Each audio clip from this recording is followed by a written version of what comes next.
Di masa-masa awal, karena aku bekerja sebagai pegawai negeri di pemerintahan, suamiku adalah seorang guru sekolah menengah atas. Dan kami memiliki putri kecil yang lucu dan pintar, dengan prestasi yang bagus. Semua orang iri pada kami, karena memiliki keluarga yang tampak sempurna dan harmonis. Kemudian, menjelang akhir tahun 2005, aku beruntung menerima pekerjaan Tuhan Yang Maha Kuasa di akhir zaman. Dan mulai mengetahui bahwa Tuhan Yang Maha Kuasa adalah Tuhan Yesus yang telah kembali. Dan Dia mengungkapkan kebenaran untuk melakukan pekerjaan penghakiman, untuk menyucikan, menyelamatkan, dan membawa manusia ke dalam kerajaan Tuhan. Aku membawa kabar baik ini kepada suamiku dan ibu mertuaku. Dan ibu mertuaku pun segera menerima pekerjaan Tuhan di akhir zaman. Meskipun suamiku tidak mau menerima, dia tidak keberatan dengan iman kami. Selama waktu itu, aku membaca firman Tuhan setiap hari, bersekutu tentang kebenaran dengan saudara-saudari, dan melaksanakan tugasku. Hari-hari itu terasa begitu bermakna, memuaskan dan membahagiakan. Tak pernah kubayangkan bahwa hari-hari itu akan segera berakhir karena penganiayaan dari PKT. Suatu sore di tahun 2006, sepulangnya aku dari sebuah pertemuan, suamiku dengan marah berkata kepadaku, "Dahulu kupikir percaya kepada Tuhan adalah hal yang baik. Tetapi baru saja aku lihat di internet bahwa pemerintah sedang menindak keras orang-orang percaya. Gereja Tuhan Yang Maha Kuasa adalah target utama yang ditindak keras oleh pemerintah. Dan jika tertangkap, kau akan dianggap sebagai pelanggar serius dan dijatuhi hukuman penjara. Setiap pegawai negeri yang memiliki anggota keluarga yang percaya kepada Tuhan Yang Maha Kuasa akan dihukum berat, dipecat dari pekerjaannya. Tunjangan sosial mereka akan dicabut, dan anak-anak mereka tidak akan bisa mendaftar ke universitas, bergabung dengan militer, atau mendaftar sebagai pegawai negeri. Mulai hari ini, kau tidak boleh lagi percaya kepada Tuhan Yang Maha Kuasa." Setelah mengakhiri omelannya, dia keluar dari rumah dengan marah. Aku sangat marah dan berpikir, dalam iman kami yang kami lakukan, hanyalah makan dan minum firman Tuhan, mengejar kebenaran, dan menempuh jalan yang benar. Kami sama sekali tidak melakukan hal yang melanggar hukum. Namun, meskipun begitu, PKT tetap berusaha menangkap dan menindas kami. Betapa jahatnya mereka. Tak peduli bagaimana mereka menganiayaku, aku akan terus mengikuti Tuhan Yang Maha Kuasa. Keesokan harinya, setelah menyelesaikan tugasku dan pulang ke rumah, ibu mertuaku bertanya padaku dengan raut wajah serius, "Mengapa kau pulang begitu larut? Apakah kau benar-benar akan terus percaya, meskipun sekarang sangat berbahaya untuk melakukannya?" Hari ini, aku membaca di internet bahwa kau bisa ditangkap karena percaya kepada Tuhan, dijatuhi hukuman penjara. Anak-anakmu tidak akan bisa mendaftar ke perguruan tinggi. Dan baik kau maupun suamimu akan dipecat dari pekerjaan kalian sebagai pegawai negeri. Demi masa depan cucuku, aku telah memutuskan untuk berhenti percaya kepada Tuhan. Sambil tersenyum sinis, suamiku berkata, "Lihatlah, ibuku punya akal sehat. Begitu dia mendengar bahwa dia bisa ditangkap jika beriman kepada Tuhan, dia langsung berhenti. Kau juga harus berhenti percaya. Jika kau ditangkap karena percaya, seluruh keluarga kita akan ikut terseret dalam kesulitan. Dan itu semua akan disebabkan olehmu. Sebaiknya, kau pikirkan ini baik-baik." Setelah mendengar ini, aku menjadi sedikit khawatir dan berpikir, jika aku terus beriman dan melaksanakan tugasku, lalu tertangkap dan dipenjara, suamiku akan dipecat dari pekerjaannya, dan putriku juga akan terkena dampak negatifnya. Jika itu terjadi, mereka berdua pasti akan membenciku karenanya. Mungkin sebaiknya aku tidak menghadiri pertemuan untuk sementara waktu, agar keluargaku tidak terkena masalah. Namun, ketika aku memikirkan ini, aku merasa sangat gelisah di dalam hati. Aku berpikir, jika aku tidak pergi ke pertemuan dan melaksanakan tugasku supaya tidak ditangkap oleh PKT, apakah aku akan tetap termasuk sebagai orang percaya? Apakah aku akan tetap bisa memperoleh kebenaran? Aku segera berseru kepada Tuhan. Saat itu juga, aku teringat akan firman Tuhan yang berkata, "Dari segala sesuatu yang ada di alam semesta, tidak ada satupun yang mengenainya, aku tidak mengambil keputusan yang terakhir." Apakah ada sesuatu yang tidak berada di tanganku? Apapun yang kufirmankan terjadi. Dan siapakah di antara manusia yang dapat mengubah pikiranku? Setelah merenungkan firman Tuhan, aku mendapatkan pemahaman yang lebih jelas. Takdir kita sebagai manusia sepenuhnya berada di tangan Tuhan. Tuhan sudah menentukan sejak semula apakah aku dan suamiku akan dipecat atau tidak, dan seperti apa masa depan putriku. Hal-hal ini bukanlah sesuatu yang dapat diputuskan oleh manusia semata. Setelah menyadari hal ini, aku mengatakan kepada mereka, Tuhanlah yang memiliki keputusan akhir tentang apakah aku akan ditangkap dan apakah masa depan anak kita akan terpengaruh. Manusia adalah ciptaan Tuhan, dan sepenuhnya wajar dan dapat dibenarkan bagi kita untuk percaya dan menyembah Tuhan. Aku tahu bahwa inilah hal yang seharusnya kulakukan. Jadi, aku tidak akan mengikuti kalian dalam meninggalkan jalan yang benar. Suamiku menjadi sangat marah dan mulai merendahkanku serta melontarkan kata-kata yang tajam. Sadarlah, kita sudah bekerja dalam sistem PKT selama bertahun-tahun, dan kau masih belum memahami kebijakan mereka. Tiongkok tidak mungkin bisa memiliki kebebasan beragama yang sejati. Di Tiongkok, kau hanya boleh menaruh kepercayaanmu kepada partai. Apapun yang diputuskan oleh partai, itulah hukumnya. Dan kau tidak bisa menentangnya.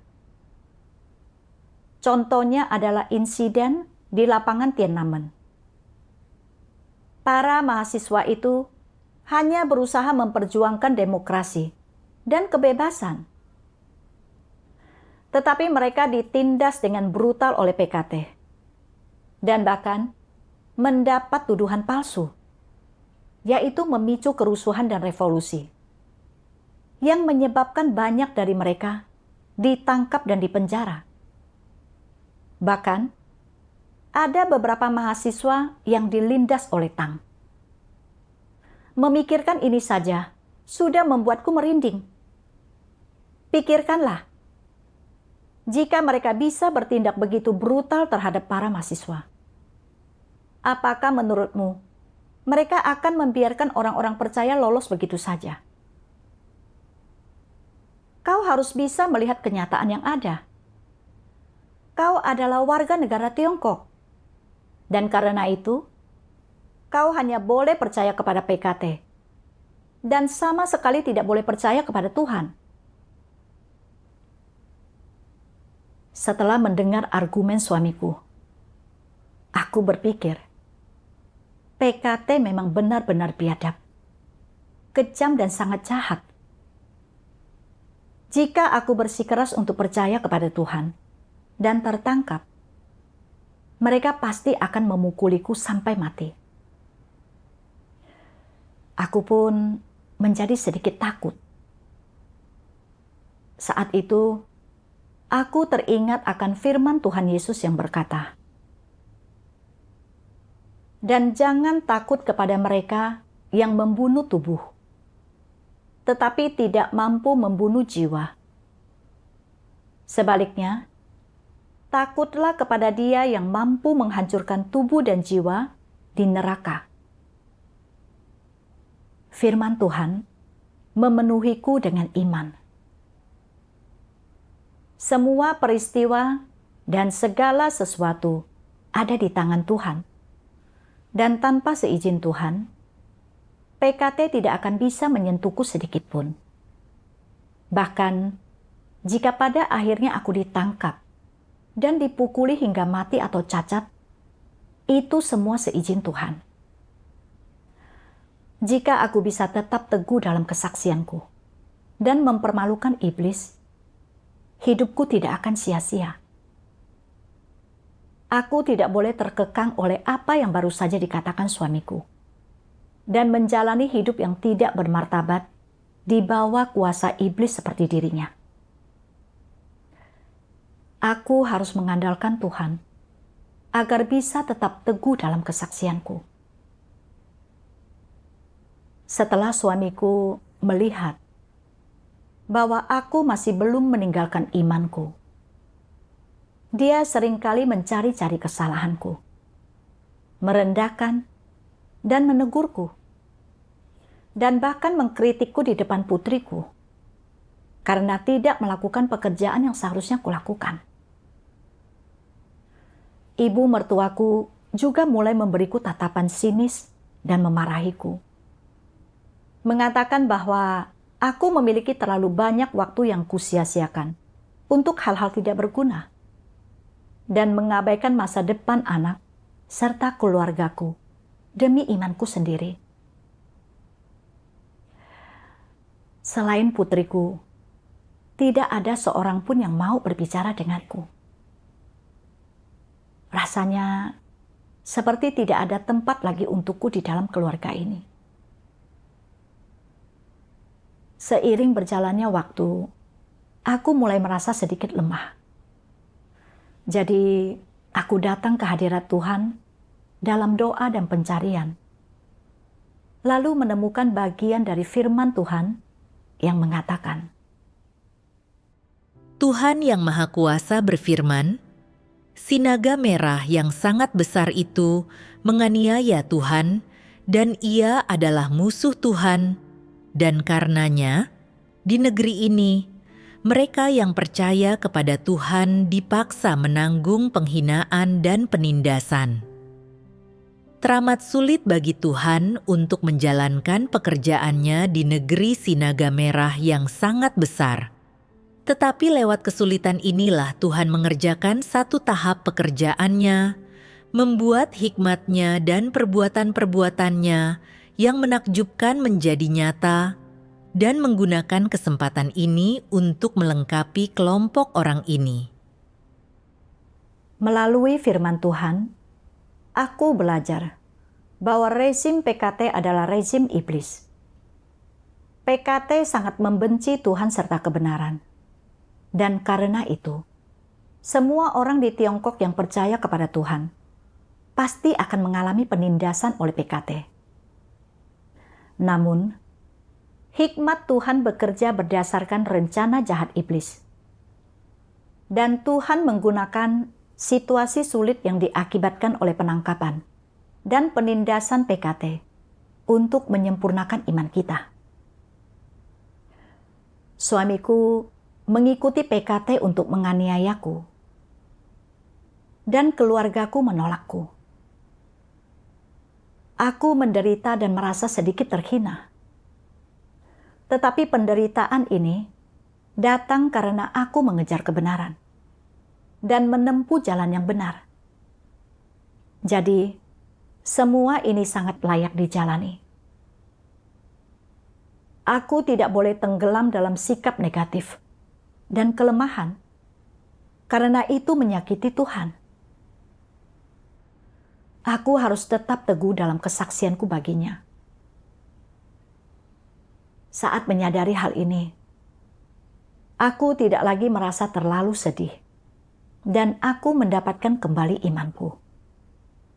Setelah itu, suamiku dan ibu mertuaku bergantian mengawasiku dan tidak mengizinkanku menghadiri pertemuan atau membaca firman Tuhan.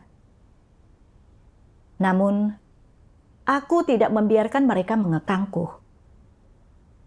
Dan saat mereka tidak melihat, aku menyelinap pergi untuk menghadiri pertemuan dan membaca firman Tuhan di bawah selimut dengan senter pada malam hari.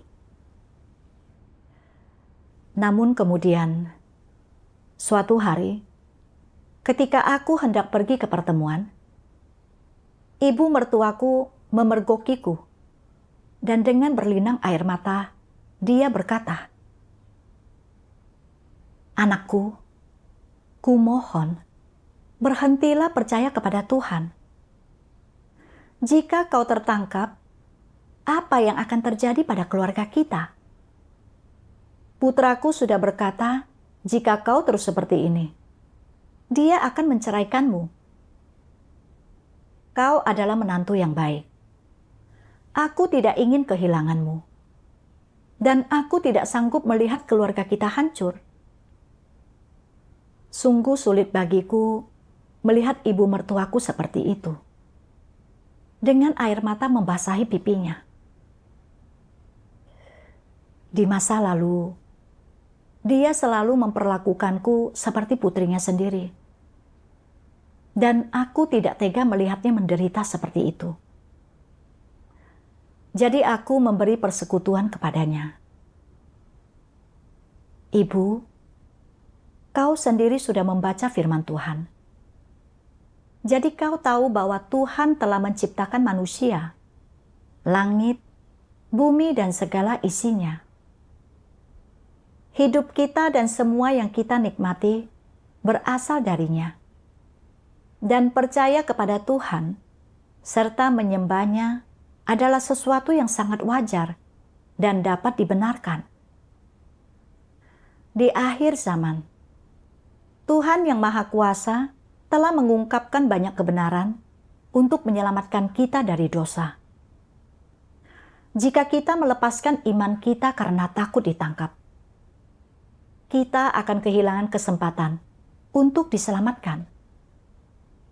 Selain itu, aku menempuh jalan hidup yang benar dalam imanku kepada Tuhan.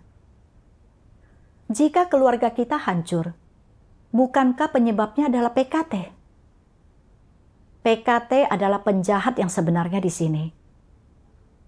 Kita harus tetap teguh dalam kesaksian kita selama masa sulit ini dan tidak boleh mengkhianati Tuhan.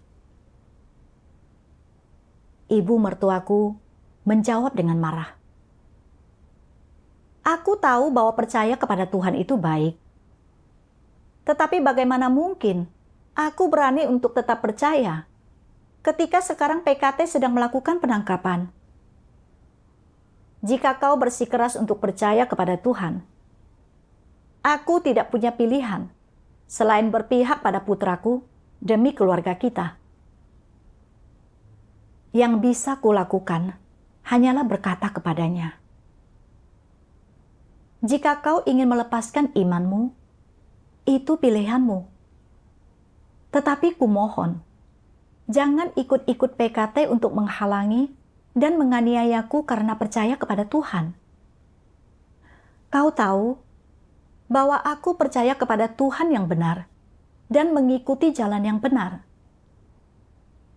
Bahkan jika aku ditangkap dan dipenjara, aku akan tetap percaya kepada Tuhan sampai akhir." Begitu mendengar hal ini, dia meninggalkan ruangan dan kembali ke kamarnya dengan marah, membanting pintu saat pergi. Ketika suamiku pulang dan mendengar bahwa aku telah menghadiri pertemuan, dengan marah dia menginterogasiku. "Apakah kau ingin mati? Apakah menurutmu apa yang mereka katakan di internet itu lelucon? Berita itu berasal dari situs Biro Keamanan Masyarakat Nasional. Tahukah kau bahwa sudah banyak orang yang percaya kepada Tuhan yang Maha Kuasa yang ditangkap? Dan beberapa di antaranya telah dijatuhi hukuman penjara, dipukuli sampai mati, atau menjadi cacat. Jangan sampai imanmu menyeret keluarga kita ke dalam masalah." Dalam amarah yang meluap, dia menggeledah kamar kami untuk mencari buku-buku firman Tuhan milikku dan membanting senter yang kugunakan untuk membaca ke lantai sambil berteriak, "Jika kau tidak mau meninggalkan imanmu dan bersikeras untuk terus percaya kepada Tuhan, kau tidak akan menjadi bagian dari keluarga ini lagi." Aku merasa ketakutan dan cemas setiap hari gara-gara kepercayaanmu kepada Tuhan. Tahukah kau bahwa kita berdua bisa kehilangan pekerjaan jika kau ditangkap? Di depanku, istri kolegaku selalu menyinggung bahwa kau adalah orang percaya, sehingga situasi di tempat kerja menjadi sangat canggung bagiku. Kau telah membuatku benar-benar kehilangan muka. Aku butuh jawaban darimu hari ini. Apa kau memilih imanmu atau keluarga kita? Jika kau memilih keluarga kita, hiduplah dengan normal di rumah. Kau tidak perlu melakukan apapun. Dan aku bahkan akan memberimu uang setiap bulan untuk bermain manyong. Aku akan memberikan apapun yang kau butuhkan. Jika kau bersikeras untuk terus percaya kepada Tuhan, aku akan menceraikanmu. Kau tidak akan mendapatkan bagian sama sekali dari harta kita, dan tidak akan diperbolehkan untuk bertemu dengan putri kita.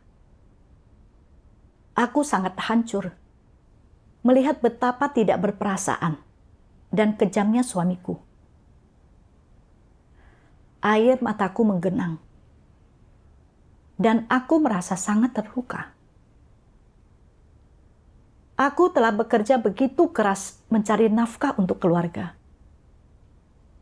Kami baru saja merenovasi rumah. Dan sekarang, suamiku akan mengusirku begitu saja. Setelah lebih dari 10 tahun, kami menjalani pernikahan yang bahagia. Hanya demi menyelamatkan muka dan prospek masa depannya. Saat itu, aku sadar bahwa pernikahan kami hanyalah sebatas nama. Aku menjawabnya, "Sekalipun aku kehilangan segalanya setelah kita bercerai, aku akan tetap memilih untuk mengikuti Tuhan."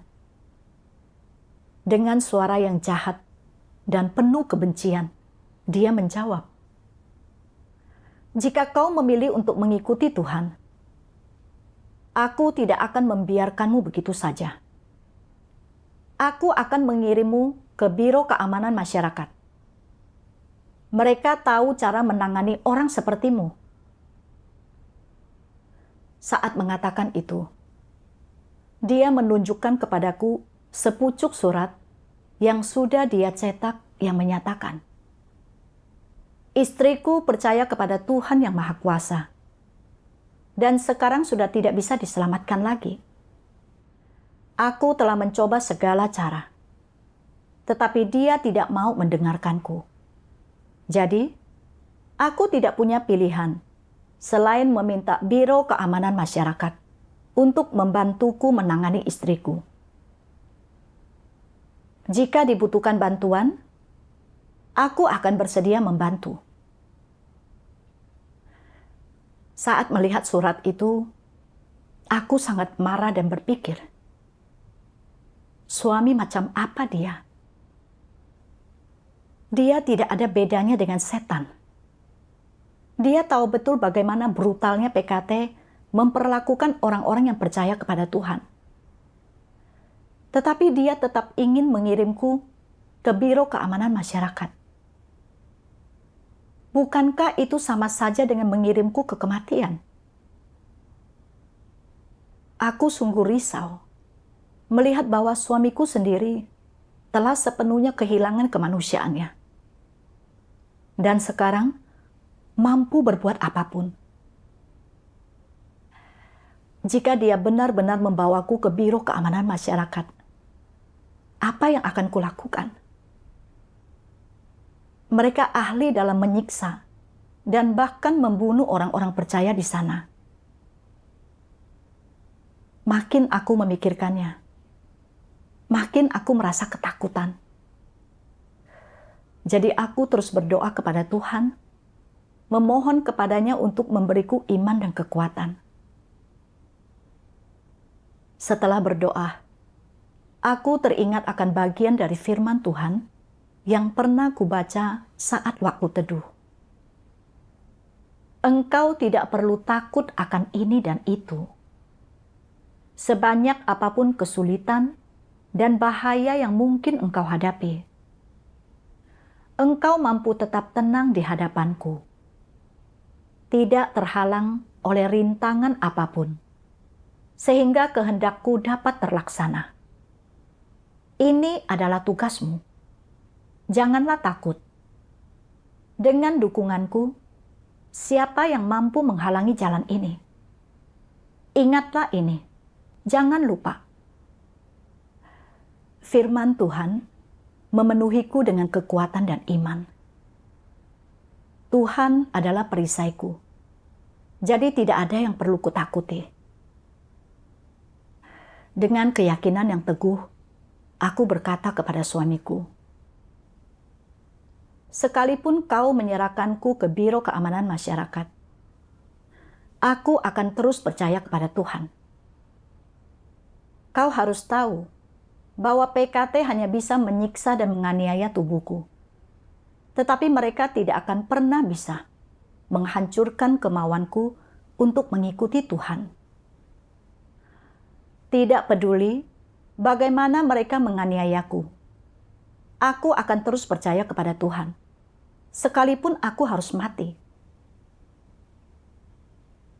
Melihat betapa teguhnya imanku, suamiku menggelengkan kepalanya dengan pasrah dan berkata, wah, dia benar-benar sudah tidak bisa diselamatkan. Melihat suamiku kehabisan akal, dari lubuk hatiku, aku bersyukur kepada Tuhan karena telah memberiku iman untuk tetap teguh.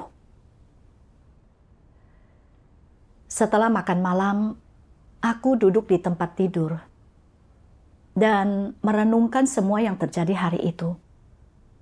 Dan menyadari bahwa aku tidak bisa terus tinggal di rumah ini.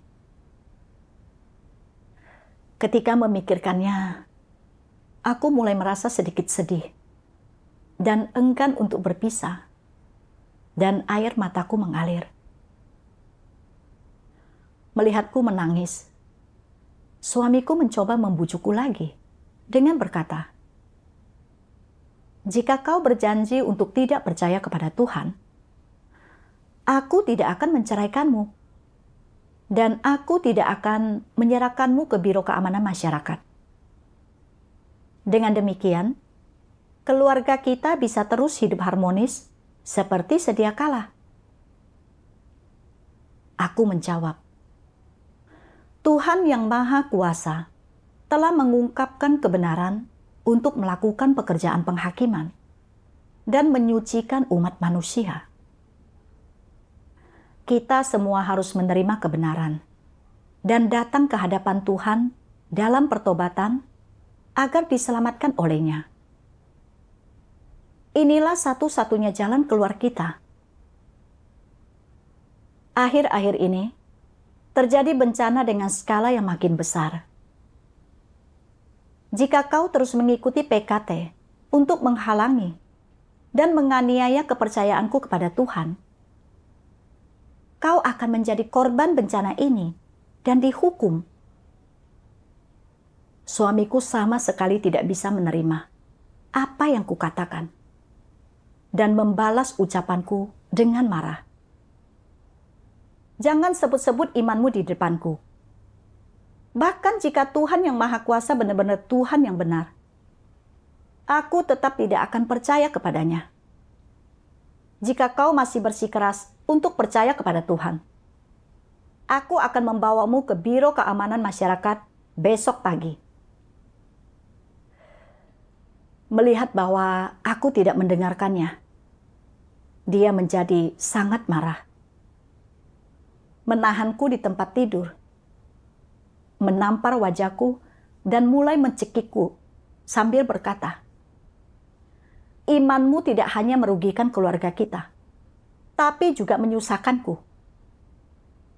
Kita lihat, apakah kau tetap percaya kepada Tuhan setelah aku menghajarmu sampai mati?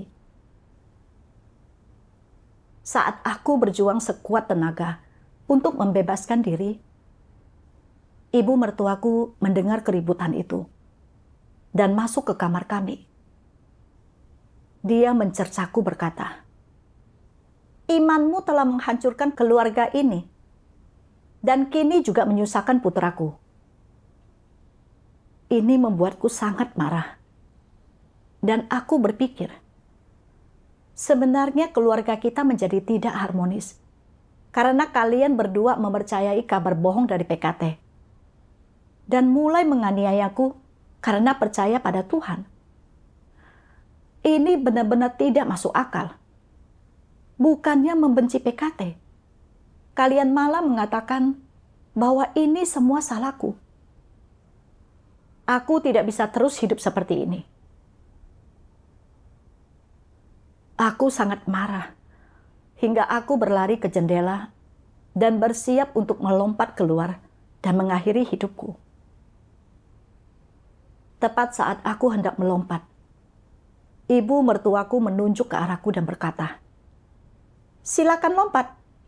Lompatlah dari jendela. Tidak ada yang akan mengorbankan hidupnya untukmu. Ketika dia mengatakan ini, aku tiba-tiba tersadar dan teringat firman Tuhan yang mengatakan, selama akhir zaman ini, engkau semua harus menjadi saksi bagi Tuhan. Seberapa besarnya pun penderitaanmu, engkau harus menjalaninya sampai akhir. Dan bahkan hingga akhir napasmu, engkau harus setia dan tunduk pada pengaturan Tuhan. Hanya inilah yang disebut benar-benar mengasihi Tuhan. Dan hanya inilah kesaksian yang kuat dan bergema. Saat aku merenungkan firman Tuhan, air mataku tak terbendung lagi. Meskipun keluargaku tidak memahamiku dan bahkan menganiayaku, Tuhan terus mencerahkan dan membimbingku, menunjukkan maksudnya.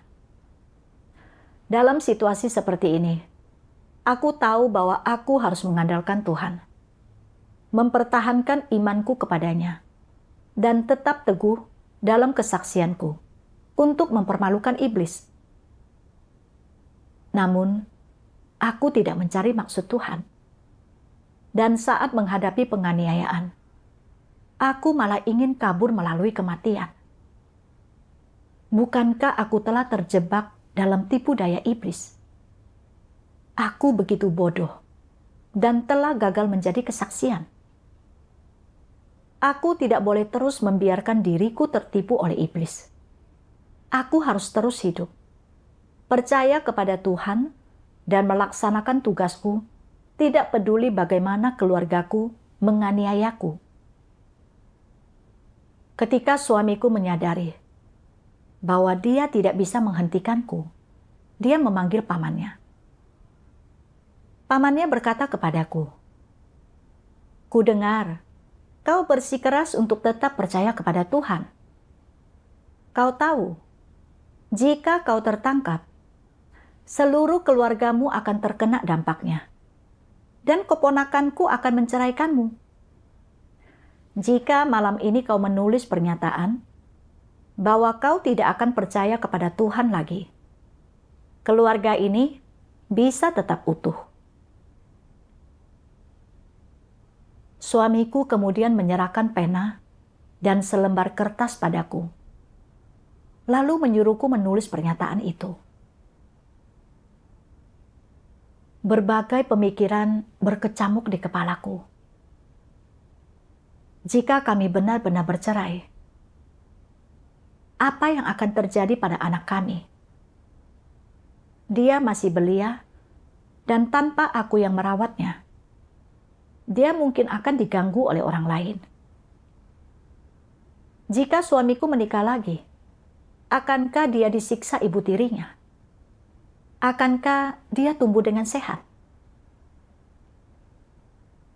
Jika di luarnya aku setuju untuk menulis pernyataan itu, dan diam-diam tetap beriman, keluarga ini akan tetap utuh, dan aku bisa terus beriman.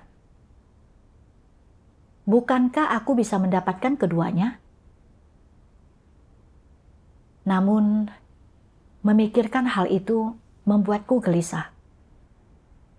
Jadi aku berdoa kepada Tuhan, mencari cara bertindak agar selaras dengan maksudnya. Setelah berdoa, aku menyadari bahwa menulis pernyataan itu adalah pengkhianatan terhadap Tuhan. Aku sadar bahwa aku sekali lagi hampir jatuh ke dalam tipuan iblis. Jika aku menulis pernyataan itu, berarti aku mengkhianati Tuhan dan akan gagal menjadi kesaksian. Jadi, aku benar-benar tidak boleh menulisnya. Karena aku tidak kunjung menulis pernyataan itu, paman suamiku menggertakkan giginya dan berkata, "Apakah kau akan mati jika berhenti percaya kepada Tuhan? Jika istriku bersikap sepertimu, aku akan mematahkan tangan dan kakinya. Akan kulihat apakah dia masih bisa beriman setelah itu." Kata-katanya membuatku muak. Dan aku bertanya-tanya, bagaimana mungkin seorang manusia bisa mengucapkan kata-kata sekeji itu? Bukankah dia berbicara seperti setan? Dengan marah, aku membalas, "Aku tidak akan menulis pernyataan ini." Begitu aku mengatakan itu, suamiku dengan marah mengambil surat cerai yang telah dia tulis dan tanpa ragu menandatanganinya. Di surat itu tertulis bahwa dia berhak atas rumah dan anak kami, sedangkan aku tidak akan memiliki harta sama sekali, ataupun hak untuk mengunjungi putri kami. Meskipun sebelumnya aku sudah mempersiapkan diri secara mental untuk bercerai. Ketika hal itu benar-benar nyata terjadi, aku tetap merasa sedikit lemah. Aku telah bekerja keras untuk membawa keluarga kami sampai di titik ini. Dan sekarang aku akan kehilangan rumah dan tidak bisa menemui putri kami. Aku tidak sanggup meninggalkan keluarga ini, meninggalkan putriku. Tetapi suamiku terus mendesakku, dan aku tidak bisa mengambil keputusan. Saat itulah aku teringat satu bagian dari firman Tuhan.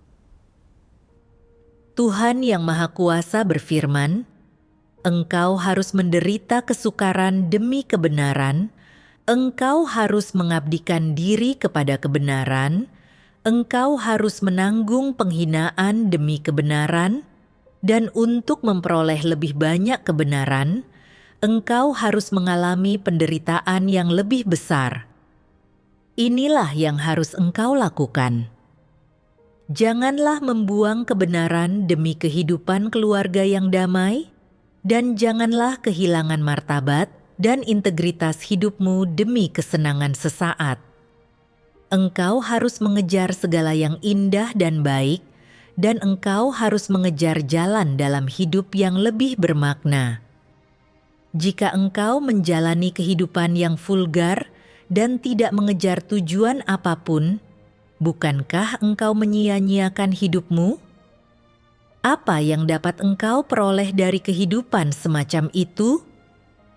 Engkau harus meninggalkan seluruh kenikmatan daging demi satu kebenaran, dan jangan membuang seluruh kebenaran demi sedikit kenikmatan. Orang-orang seperti ini tidak memiliki integritas atau martabat. Keberadaan mereka tidak ada artinya. Setelah membaca firman Tuhan, aku menyadari bahwa menderita demi memperoleh kebenaran adalah hal yang berharga dan bermakna. Hidup hanya akan menjadi berarti jika dihabiskan untuk mengejar kebenaran dalam iman.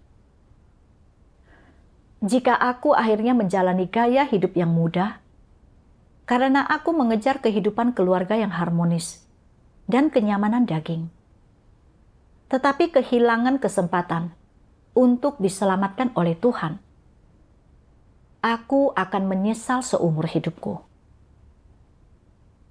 Mengenai masa depan putriku dan penderitaan apa yang harus dia tanggung, Tuhan sudah menetapkan semuanya sejak semula.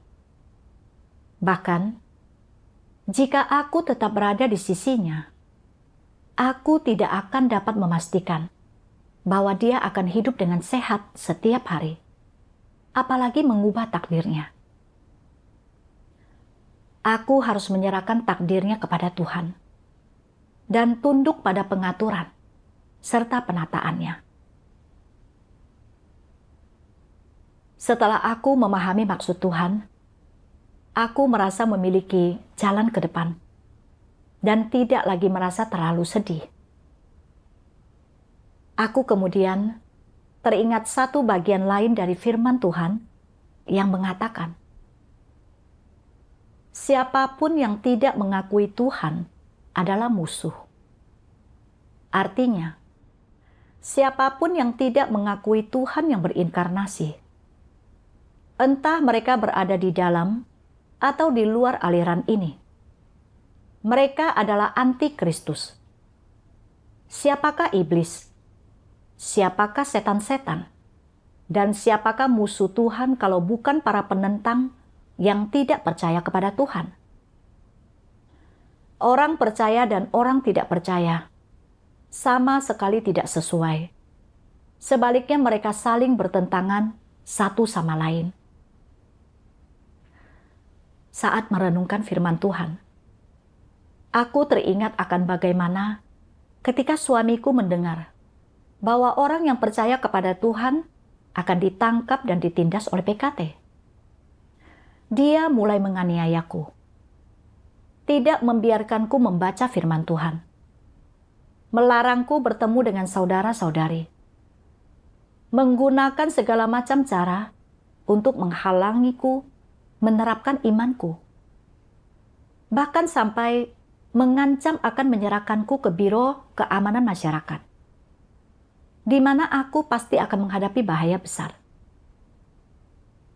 Sekarang, Dia memaksaku untuk menulis pernyataan bahwa aku tidak akan menerapkan imanku, bersumpah akan menceraikan dan mengusirku,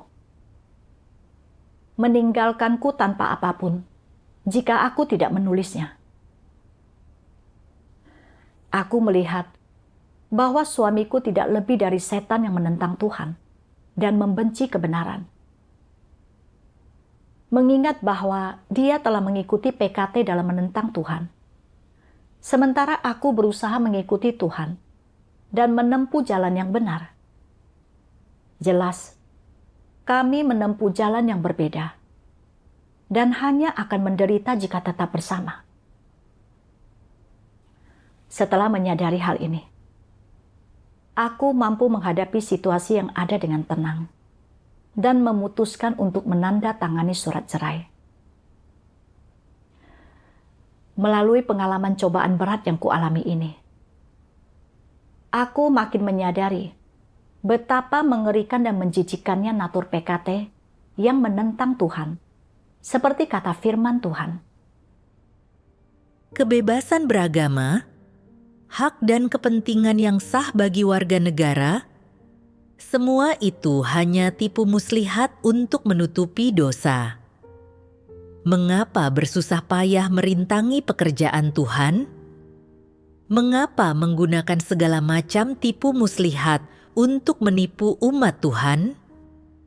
Di manakah kebebasan sejati serta hak dan kepentingan yang sah? Di manakah keadilan? Di manakah penghiburan? Di manakah kehangatan?